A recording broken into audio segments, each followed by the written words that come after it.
be agreed to. The honourable member for Nelson. Thank you, Mr. President.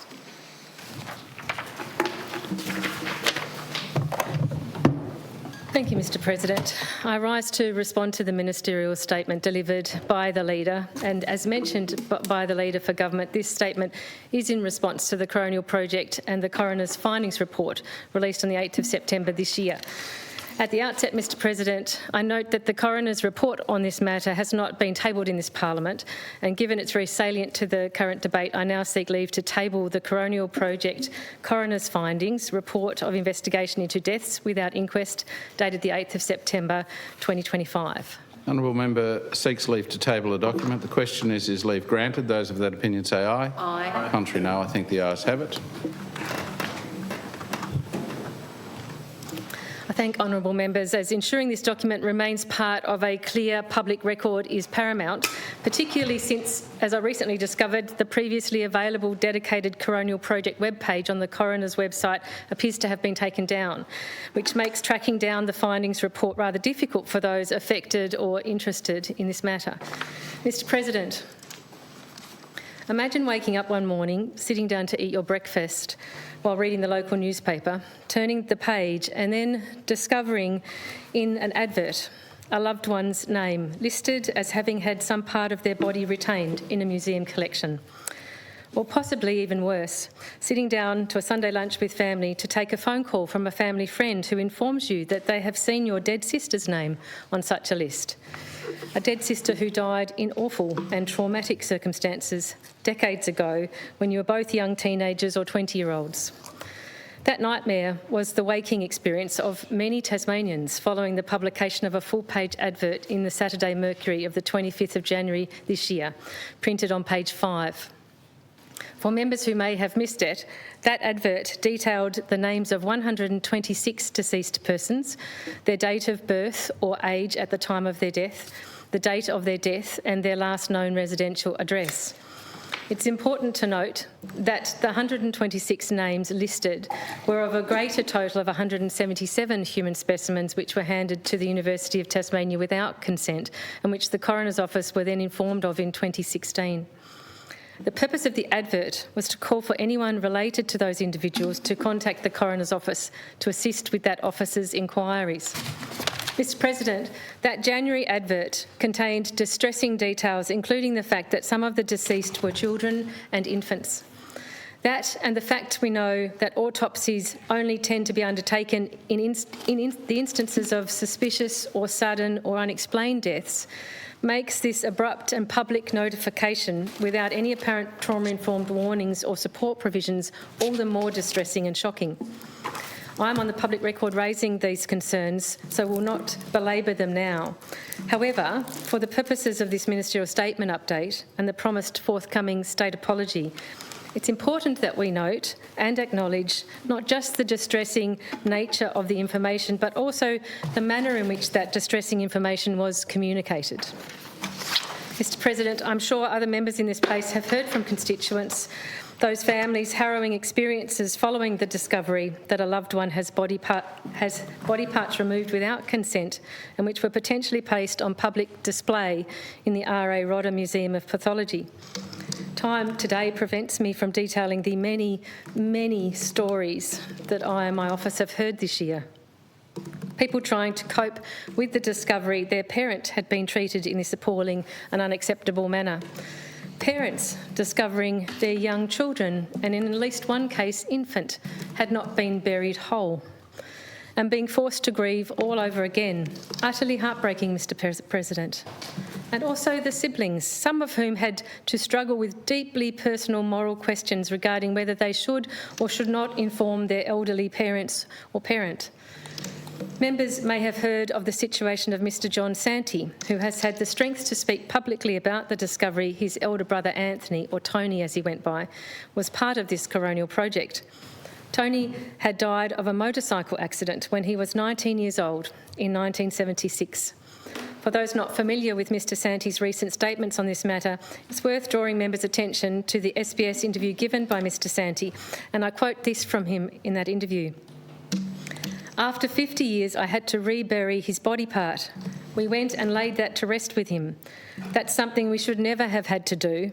One of the hardest parts of having to rebury him is having to rebury him. He's been buried twice.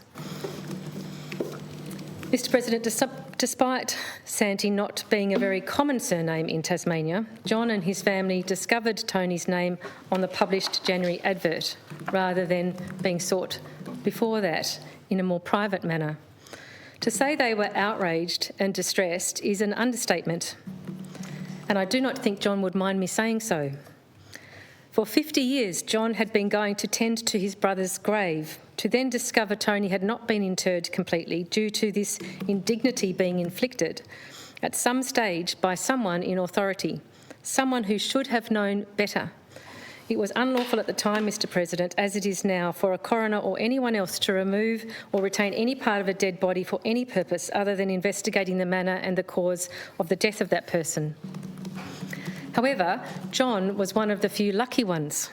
I say that, and I use that word advisedly, Mr President, in that he did succeed in obtaining Tony's remains at the conclusion of the coroner's inquiry so that he could inter those remains into Tony's grave. Yet there were still more shocks to come.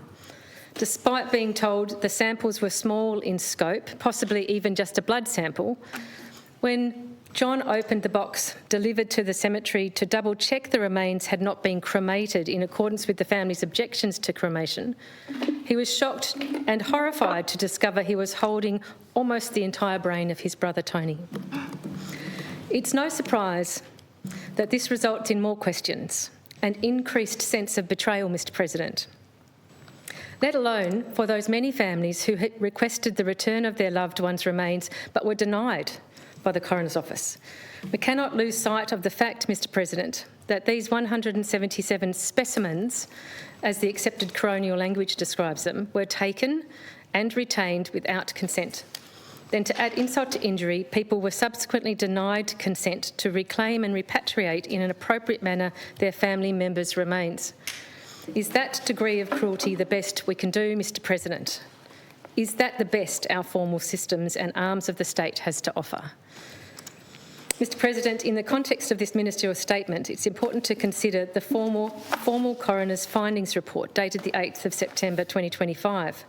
Clause 8 states, and I quote, "There was no jurisdiction for a coroner to authorise removal or retention of any part of a dead body for any purpose other than investigating the manner and cause of death of that person."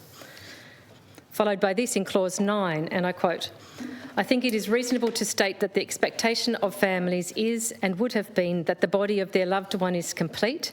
The fact parts had been retained without knowledge or approval would come as a surprise to many, indeed most, members of the community."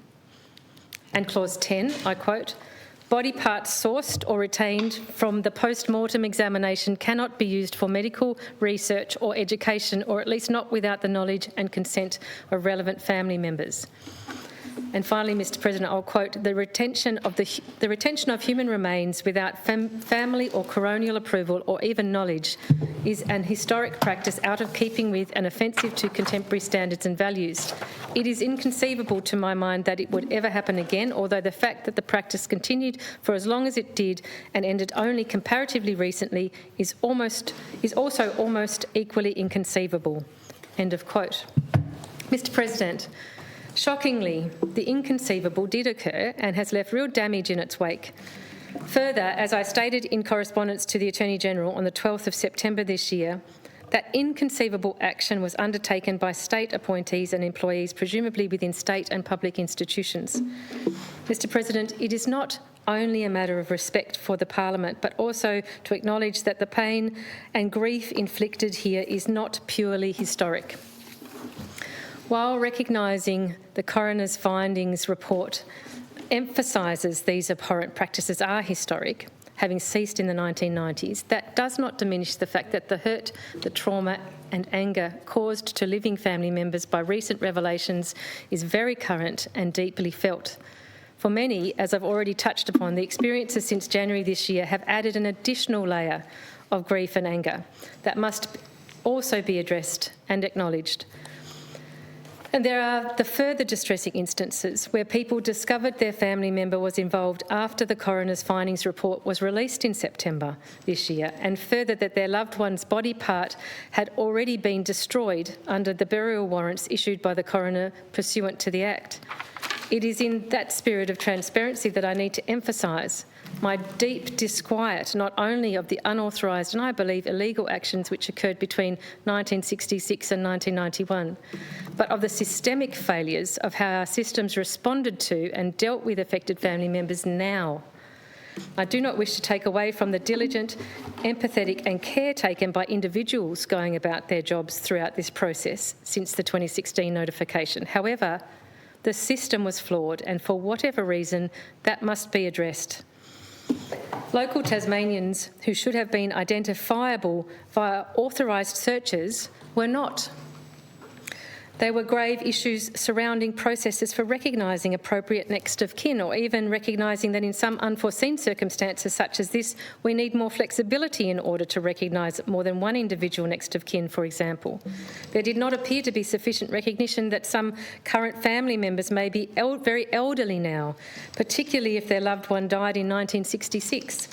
Expecting them to navigate online and digital ID requirements, forms and communications was extremely problematic. The protracted nature of the investigation, understandable given the number of illegally retained body parts, but lack of forthcoming information or updates was extremely difficult for affected families.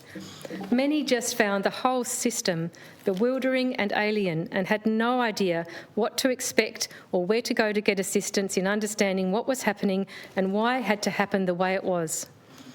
And that was largely the extent of my office's involvement in this matter, trying to find out and explain what the administrative processes were, assist in filling out and forwarding the necessary online forms, and ask about options available for families who may wish to reclaim their loved one's body parts.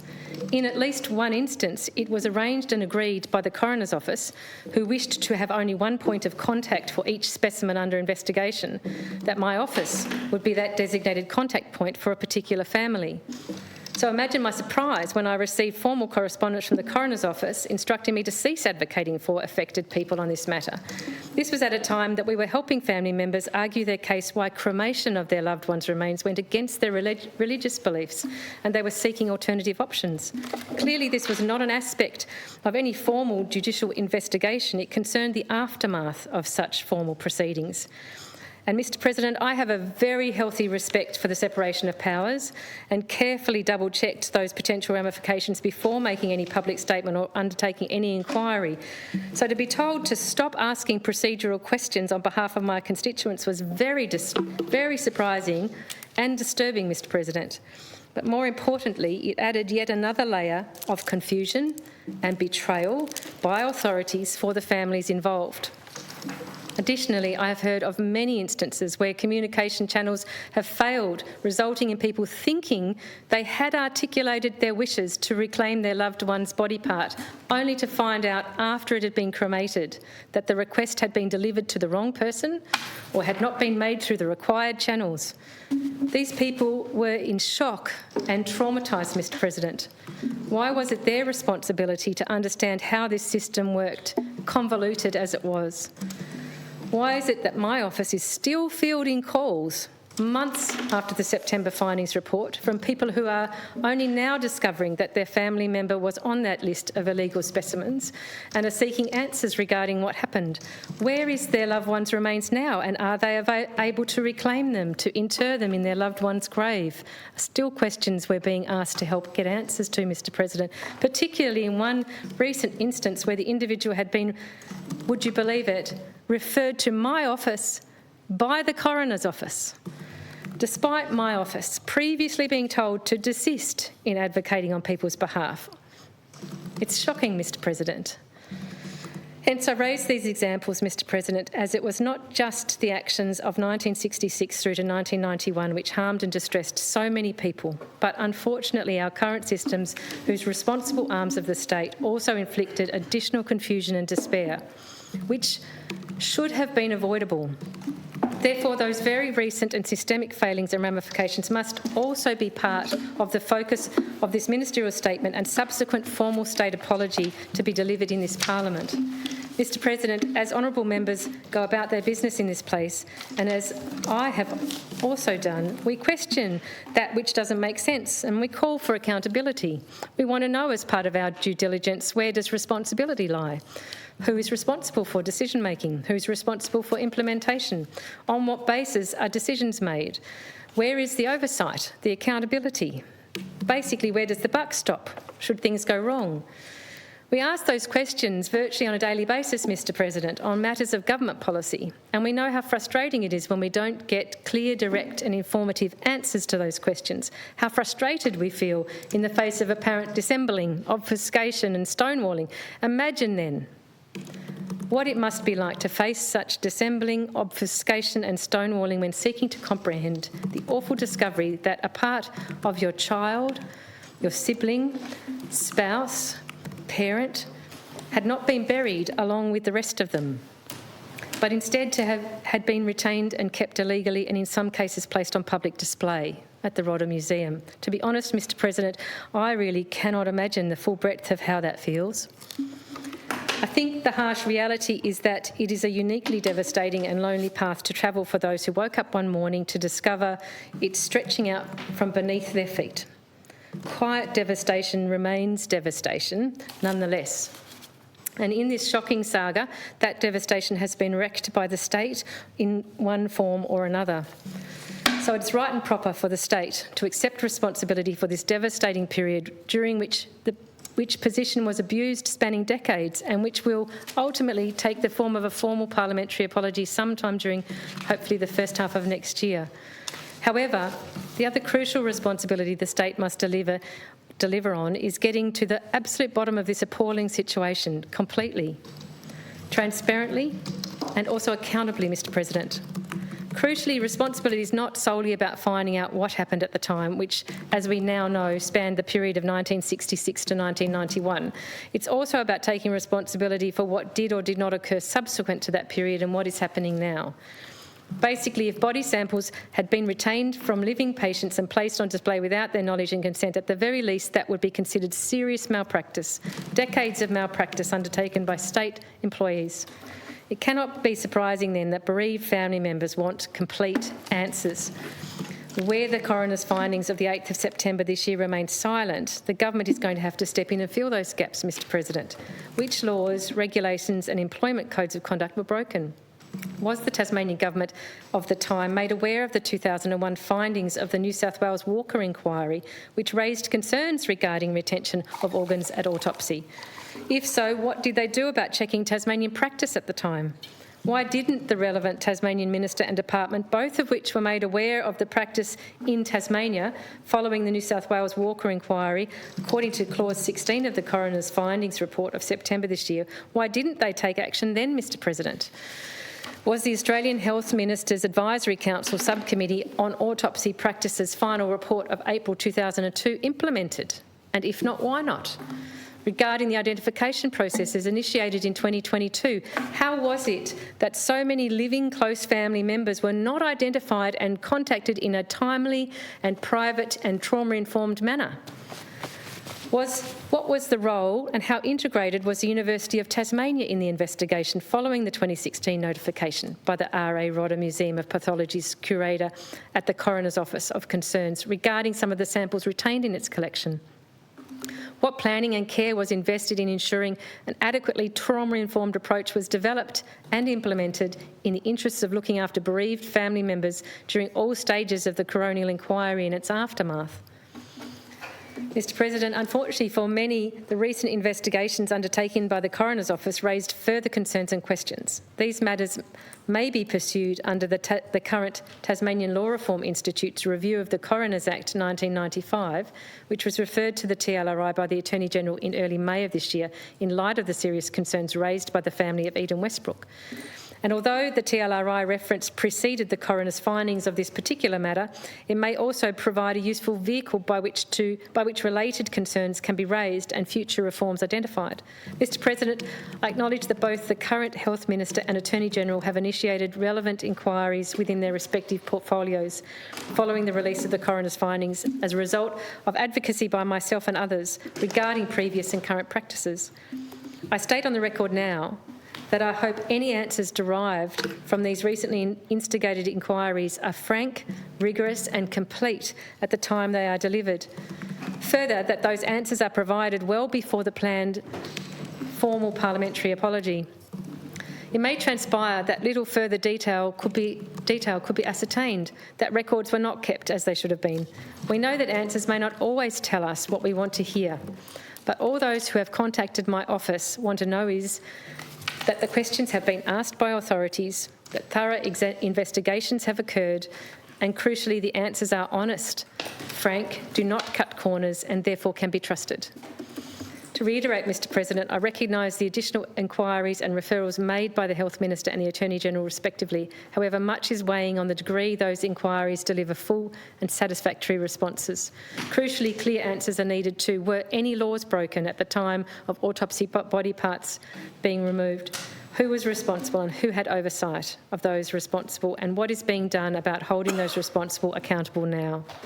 To put it bluntly, Mr. President, I fear that failure in this regard risks undermining any future state apology, rendering it a shallow, hand-wringing exercise rather than signalling genuine responsibility, so very necessary to ensure affected Tasmanians may be able to transition from their current journey of trauma onto an eventual road to recovery. To touch briefly on the future apology, Mr. President, we've heard that the government is committed to ensuring proper consultation will occur with those affected prior to the apology's finalisation and delivery. I welcome that commitment and reiterate my offer to assist in any appropriate manner where I can. I also reiterate those calls, some of which were also raised in the other place last week, that consideration be given to any practical assistance which could be provided for those affected Tasmanians living in the north and northwest or remotely in other regions to travel to Parliament House for that apology. I'm also aware of some family members who now live interstate who may need assistance to link in online, for example. And sadly, we know there may also be some for whom this is all too hurtful and overwhelming and will be unable to take part in any further commemorations at all. I also wish to take this opportunity to reiterate my previous calls that there is some formal involvement of the University of Tasmania in the consultation and liaison process surrounding the development and delivery of the formal state apology. Yes. If there is shared culpability, then there should also be a shared responsibility. To conclude, Mr. President, I welcome the delivery of this ministerial statement and the outlined commitment by government to a subsequent formal parliamentary apology to be delivered within the first half of next year. Again, for the purposes of clarification, particularly for anyone who may be listening via the broadcast, this debate underway now is not the formal apology. Instead, today's ministerial statement is an explanatory precursor, if you will. As I mentioned earlier, I requested this step of a ministerial statement update this year for the purpose of placing firmly on the public record for those affected the government and this Parliament's commitment to formally acknowledge the wrong committed and the hurt and trauma inflicted. People needed to hear that commitment sooner rather than later. They needed and deserved to know what follow-up steps and inquiries were being made by the authorities. And given the shocks already inflicted by hearing via newspaper adverts or news reports about these unacceptable practices perpetrated upon their loved ones, people deserved advance warning of something which, although desperately needed, will still be deeply distressing to sit through, as the eventual formal apology will prove to be for many. So that was the primary purpose of this ministerial statement, Mr. President. In light of the areas of silence within the coroner's findings report and the subsequent silence from the authorities in response to that report, this ministerial statement was requested by myself for the government to provide a formal update of ongoing efforts to fill those gaps and areas of silence, and also a commitment to both those affected and the Parliament that a formal apology will be delivered. I was also concerned that the awful anniversary of January 25th did not come around next year without an update being provided to all those affected, bereaved Tasmanians. Clearly, that timeframe provided insufficient time to undertake the necessary community consultation and preparation for a formal apology. Hence, this update before the Parliament rises at the end of the year was necessary. I thank the Attorney-General and the Health Minister for acting on my request, and further that the ministerial statement was provided in both chambers, which is not a usual or common parliamentary practice, to allow that all members of this Parliament the opportunity to address this matter on behalf of their constituents should they wish to do so. A systemic failing as grievous as this warrants that degree of gravitas, I believe. Further, the additional purpose of the ministerial statement was to acknowledge there is more work to be done between now and the eventual formal parliamentary apology. We know that. The government knows that. Those family members affected by this travesty expect that. There will be no closure without it. As I've outlined, it has in fact been traumatic navigating the administrative process, and to get to this stage of proceedings for many affected family members, additional to the trauma initially inflicted by the death of their loved ones. And to close, Mr President, I will reiterate a statement or a plea I made in correspondence to the Attorney-General in September this year, which was, while recognising the coroner's findings emphasises these abhorrent practices are historic and ceased in the 1990s, that does not diminish the fact that the hurt, trauma and anger caused to living family members by recent revelations is very current and deeply felt. Mr President, although these abhorrent practices may be historic, for many the hurt, grief and trauma remains very real and very current. For many affected who lost loved ones in deeply traumatic circumstances, they have now been forced to grieve twice, and in some cases even buried their loved ones twice. We cannot undo the past, but we can and we must do our share of heavy lifting to take responsibility and do whatever it takes to alleviate that hurt and anger, to deliver some semblance of peace, closure and healing for the bereaved who have been forced to grieve twice. Mr President, I note the ministerial statement.